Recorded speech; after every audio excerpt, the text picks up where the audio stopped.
senyora Desastre. Un dia la senyora Desastre tornava fer tard a la feina amb les seves cametes petites correlles i amb els seus quilos de més. Tota la gent que la veia de bon dematí ja se'n reia al veure-la, perquè un dia va sortir amb la camiseta del pijama posada i un altre dia amb els rulos posats. Des que era petita fins que era gran, no havia sentit més de 1000 cops senyora Desastre, ningú no recordava el seu nom de veritat. Treballava en una fàbrica de caramels perquè era molt llaminera i el que no li agradava l'encarregat de la feina, que la senyora Desastre els papers dels caramels es posava els caramels que no tocaven.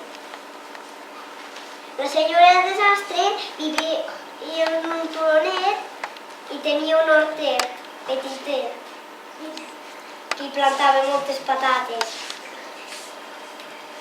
La senyora Desastre no sol vivia sola perquè cada dia hi havia aprenents de mas que feien trucs divertits cada dia.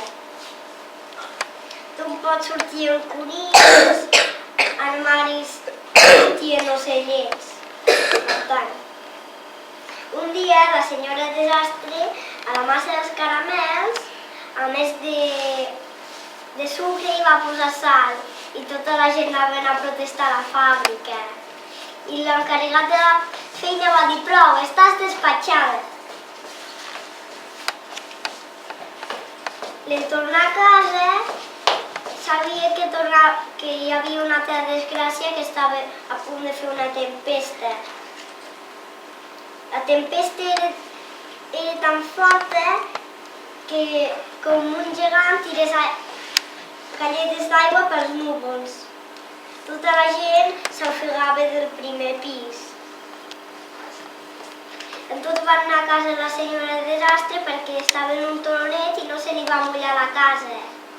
I els mags entretenien la gent amb trucs de màgia. La senyora Desastre feia patates per tothom.